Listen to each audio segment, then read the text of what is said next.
آزاد کشمیر میں کرنل شیر احمد خان کی حکومت کے خلاف عدم تعاون کو 17 ماہ گزر چکے تھے۔ اس دوران پلندری میں اس قدر ناخوشگوار واقعات ہوئے کہ امن و امان برقرار رکھنے کے لیے پاک فوج اور پنجاب کانسٹیبلری کو بلانا پڑا۔ اس دوران چودھری غلام عباس نے رولز آف بزنس نافذ کیا۔ یہ رولز آف بزنس کیا تھا؟ میر وائز مولوی یوسف شاہ کی حکومت کی کیا کہانی تھی؟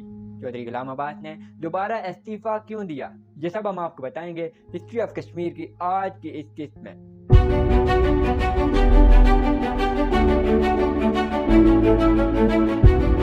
8 جنوری 1949 کو چودھری غلام عباس نے رولز آف بزنس نافذ کیا۔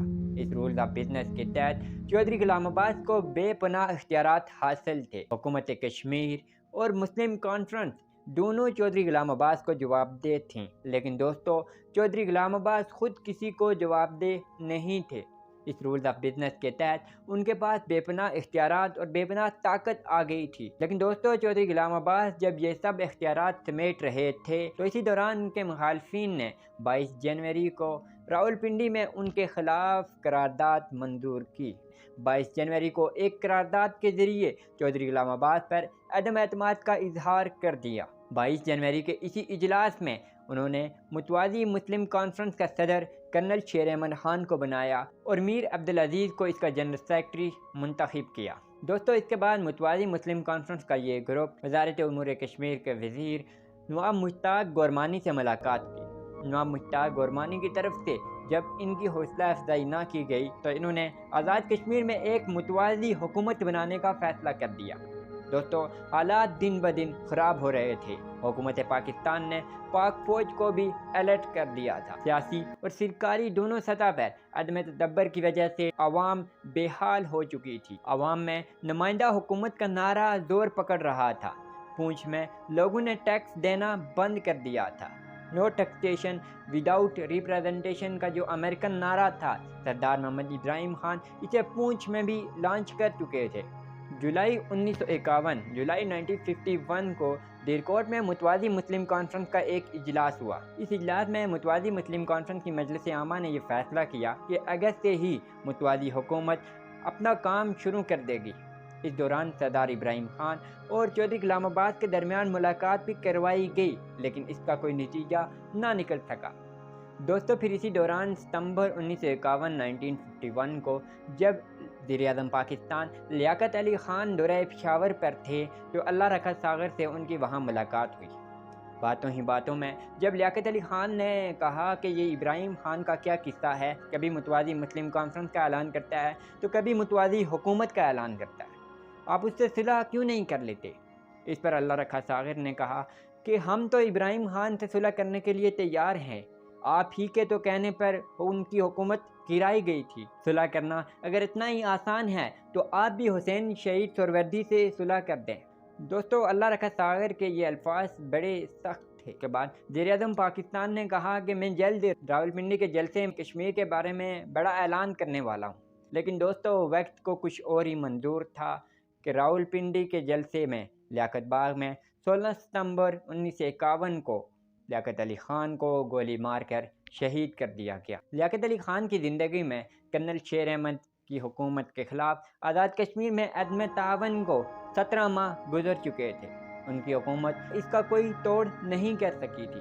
اس کے بعد جب نئی حکومت بنی تو اس نے جلد ہی آزاد کشمیر کے حالات کو بہتر کرنے کے لیے اقدامات کیے۔ نواب مشتاق گورمانی کی جگہ ڈاکٹر محمد حسین کو وزیر امور کشمیر بنایا گیا۔ نومبر میں وزیر اعظم پاکستان خواجہ ناظم الدین اور وزیر امور کشمیر ڈاکٹر محمد حسین اور وزیر خزانہ چودھری محمد علی پر مشتمل کشمیر کمیٹی نے راولپنڈی میں چودھری غلام عباس، سردار ابراہیم خان اور میر وائز مولوی یوسف شاہ سے ملاقات کی۔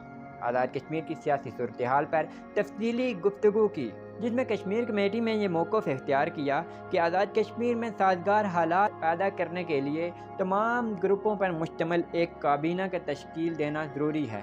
لیکن دوستو ابھی کشمیر کمیٹی کا فیصلہ سامنے نہیں آیا تھا کہ چودھری غلام عباس مستعفی ہو گئے۔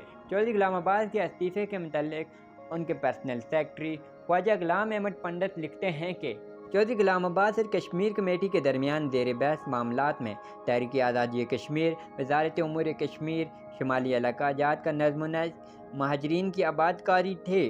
مذاکرات میں ڈرامائی موڑ کس بات پر آیا اس کا یقین سے کچھ کہا تو نہیں جا سکتا، لیکن غالباً کابینہ کے ایک رکن کی تبدیلی کے نقطہ نظر پر چودھری غلام عباس نے سخت موقف اختیار کیا اور یہی فیصلہ کن ثابت ہوا۔ جبکہ پروفیسر ڈاکٹر محمد سرور عباسی اس کے بارے میں لکھتے ہیں کہ وزارت امور کشمیر آزاد کشمیر میں کھل کر مداخلت کر رہی تھی۔